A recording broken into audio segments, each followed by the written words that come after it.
शाहूवाडी तालुक्यातील शित्तूर परिसरात गेल्या काही दिवसांपासून सातत्याने वीज पुरवठा खंडित होत असल्याने नागरिकांमध्ये तीव्र नाराजी पसरली आहे.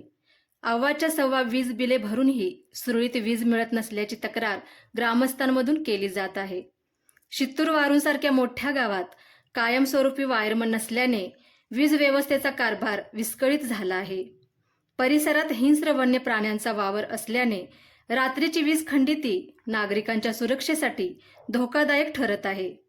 सततच्या वीज खंडितीमुळे पिण्याचे पाणी, पिठाच्या गिरण्या, वेल्डिंग शॉप्स, ऑनलाईन सर्व्हिस सेवा, सर्व्हिसिंग सेंटर्स, वैद्यकीय सेवा अशा व्यवसायांवरही याचा परिणाम होताना दिसत आहे.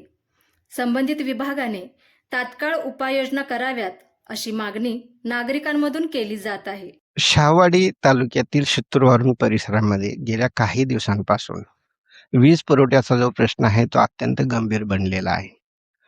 खरं तर या परिसरातले नागरिक वारंवार खंडित होणाऱ्या वीज पुरवठ्यामुळे त्रस्त झालेले आहेत.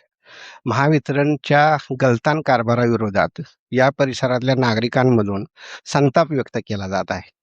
विशेष म्हणजे एवढ्या मोठ्या गावात कायमस्वरूपी वायरमन नसल्यामुळं इथली सगळी व्यवस्था ही रामभरोसे सुरू असल्याचा जो आरोप आहे तो स्थानिकांकडून केला जात आहे. या परिसरातले या गावातले काही ग्रामस्थ आणि नागरिक जे आहेत ते आपल्यासोबत आहेत. त्यांचं नेमकं काय म्हणणं आहे ते आपण जाणून घेणार आहोत. खरं तर या परिसरामध्ये वीज पुरवठा जो आहे तो नेमका कशा पद्धतीने सुरू आहे आणि त्याचा तुम्हाला किती त्रास होतो? लाईट संदर्भात जर बोलायचं म्हटलं, तर माझा टू व्हीलर गॅरेज आहे. त्याला जोडून माझं वॉशिंग सेंटर आहे. टू व्हीलर मेकॅनिक आहे मी आणि वॉशिंग सेंटर असल्यामुळं आम्हाला जे लाईट लागते ती गाडी धुण्याकरता लागते. ज्या वेळेला आम्ही ती गाडी वॉश करायला घेतो, त्या वेळेला सुरुवात केली की लगेच लाईट जाते. त्याच्यानंतर जर आम्ही कोणाला फोन करायचं म्हटलं, तर एक तर आमच्या गावाला फिक्स वायरमन नाही आणि तो वायरमन नसल्यामुळं संदर्भ कोणावर साधायचा. त्याच्यानंतर संदर्भ साधायचा म्हटलं तर त्यांचा फोन स्विच ऑफ असतात. कोण जर असतील ते समजा कोण वायरमन असतील तर. मग आता त्या संदर्भात आता कोणाकडे तक्रार करायची आणि जो काही त्रास होतोय, नाहक त्रास होतोय कस्टमरना आम्हाला, एकतर कस्टमरचा वेळ वाया जातोय, आमचा वेळ वाया जातोय. लाईट गेल्यानंतर तुम्हाला नेमका काय त्रास होतो? म्हणजे तुमच्या दैनंदिन आयुष्यावर कसा परिणाम? आता शेतीच्या ह्याला अगोदरच 8 तास लाईट दिलेली आहे आणि त्याच्या सर्किट ती बंद होती. वायरमन फिक्स नसल्यामुळं फोन लावला तर वायरमन फोन उचलत नाहीत किंवा कुणाला फोन लावायचा, कुठल्या वायरमनला फोन लावायचा असा एक प्रश्न पडतो. फिक्स वायरमनच नाही आम्हाला आणि त्यात जर लाईट गेली आता तर ते 4-4, 5-5 तास परत लाईट म्हणजे विषयच नाही त्या दिवशीचा, असा विषय होऊन जायला लागलाय. पिकं वाळायला लागलेत. या तुमच्या परिसरामध्ये जे आहे ते बिबटे, गवे असं जे हिंस्र वन्य प्राणी आहेत त्यांचा मोठा वावर असतो. अशा काळात ज्यावेळेला लाईट जाते रात्री अपरात्री त्याचा तुम्हाला किती धोका वाटतो? आम्हाला लय धोका वाटतो त्याच्याबद्दल. हे जनावर येते ते रात्रीचं पोरं बाळ बाहेर असते ते लाईट गेल्यावर जायचं कुठे उजेड काय त्याच्यामुळे आम्हाला लय गव्याचा जनावरांचा धोका लय उद्भवतो. तेव्हा घेड्यात एक वार्ता झाली गव्याने माणूस मारला तर लाईट नसल्यावर आम्ही राखणाला जायचं कसं न काय करायचं. खरं तर या परिसरामध्ये सातत्याने वीज पुरवठा जो आहे तो खंडित होताना दिसतो. त्याचा तुम्हाला नेमका काय आणि किती त्रास होतो? आता आमचं शित्तूरगाव साधारण 6,000-6,500 लोकसंख्या असेल. बऱ्यापैकी सगळी लोकं मुंबईला कामानिमित्तच आहेत. आता कसं मुंबईला गरमी जास्त आहेत म्हणून लोकं गावाकडं आल्यात गरमीला वैतागून. तर इथं कायमस्वरूपी लाईट गेल्यामुळं मुंबईवाले असे म्हणतात आम्ही परत मुंबईला जातो. कारण एकतर इथं लाईट नाही आणि लाईट नसल्यामुळं पिण्याचं पाणी पण नाही. अंघोळीला सोडायचं. आत्ता मला वाटतंय वाजलेत 9. अजून तर आम्हाला काही अंघोळीला पाणी मिळालेलं नाही म्हणून आम्ही वैतागून आता नदीला अंघोळीला जायला निघालोय. मग रात्री मला वाटतंय 12:30 वाजता लाईट गेली. ती सकाळी 3-3:30 वाजता लाईट आली. रात्रभर झोप नाही. दार उघडलं तर मच्छर चावतात. बाहेर झोपावं तर प्राण्यांची भीती वाटते. वितरणला तक्रार केल्यानंतर तुम्हाला त्यांच्याकडून प्रतिसाद नेमका कसा मिळतो? दुसरं असं की कायमस्वरूपी वायरमन नसल्यामुळं त्याचा तुम्हाला किती त्रास?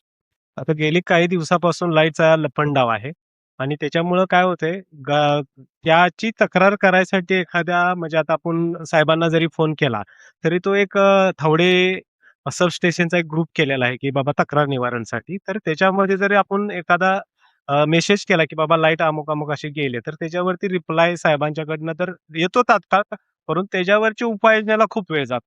तर ह्याच्यासाठी जो आमच्याकडे कायमस्वरूपीचा एक वायरमन होते, महेंद्र चोपडे नावाचे. त्यांना थोडंसं ॲक्सिडेंटली इश्यू झाल्यामुळं ते जरासं कामावरती रुजू नाही. त्यामुळे जे पर्यायी आहेत वायरमॅन, पण त्यांच्याकडनं अशी कुठली सविस्तर उत्तरं येत नाहीत किंवा त्यांच्याकडनं काही वेळेला अरेरावी होती. तर ह्या अरेरावीला आपण तक्रार आम्ही तर दिलेली आहे एकदा. साहेबांच्याबरोबर पण मी बोललेलो आहे, की तुमचे हे कर्मचारी असे उद्धट स्वरूपात बोलतात ग्राहकांच्याबरोबर. पण ह्याच्यासाठी पण एम-एस-सी-बीनं त्यांच्यावरती प्रॉपर काहीतरी कार्यवाही करून करायला पाहिजे. आणि ज्या काही घटना घडतात, आता म्हणजे खेड्यात घटना घडली किंवा वेगवेगळे व्यवसाय चालू आहेत. त्याच्या संबंधितली लाईट वीज खंडित केल्यावर ते सगळेच ठप्प येतात. आता माझा वैद्यकीय व्यवसाय, मला लागणाऱ्या पंचकर्मासाठी लागणारे जी विद्युत पुरवठा आहे, तो कायम खंडित असल्यामुळं माझा तर मला वाटतंय त्या ग्रुपवरती कायमचे मेसेज असतात, की बाबा हे 2 तासासाठी. आणखी एक झालं, की प्रत्येक दिवशी सकाळी थोडीशी लाईट ट्रिप केली जाते, परत संध्याकाळी पण ट्रिप केली. पण हे 2-2 मिनिटासाठी नसते. कधी-कधी ते 1-1 तास, 2-2 तास जातात. मग ह्याच्यासाठी काही उपाययोजना किंवा आता मान्सूनपूर्व काही घटना होतात. म्हणजे आपल्याला पावसात मला वाटते गेली 3-4 वर्ष आपण पाहतोयच, की जवळ-जवळ महापुराची स्थिती असताना लाईट 8-8 दिवस गेल्या. तर ह्याच्यासाठी एम-एस-सी-बीला आम्ही 1 महिनापूर्वीच मी मेसेज केला त्या ग्रुपवरती, की बाबा पूर्व मान्सून स्थितीवरती तुम्ही झाडं तोडणं किंवा कुठं काय डाम कुठला वाकलाय वगैरे ह्या गोष्टी करायला पाहिजेत आधीच उपाययोजना.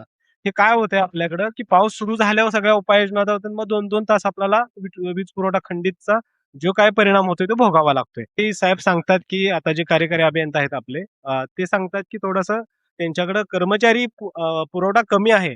परंतु ह्याला कधी ना कधीतरी त्याच्यावर उपाययोजना करून ते फुलफिल करायला पाहिजे. कारण शित्तूर आणि परिसरातील जी गावं आहेत, ही थोडीशी डोंगर दरातली आहेत. आता उदगीर गाव आहे, पूर्ण असं जंगलात आहे. त्यांना कायमस्वरूपी मला वाटतं 15-15 दिवस लाईट नव्हत्या.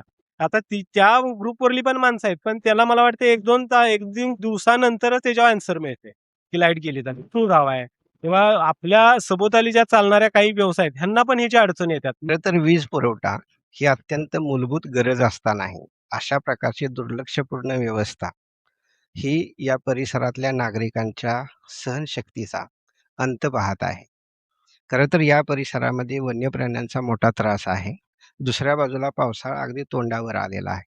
त्यामुळे संबंधित विभागानं यासाठी कायमस्वरूपी ज्या उपाययोजना आहेत, त्या करण्याची गरज असल्याच्या ज्या भावना आहेत, त्या खरं तर या ग्रामस्थांच्याकडून व्यक्त केल्या जात आहेत. कॅमेरामन उत्तम रावसह मी सतीश नांगरे, ग्रामवार्ता लाईव्ह.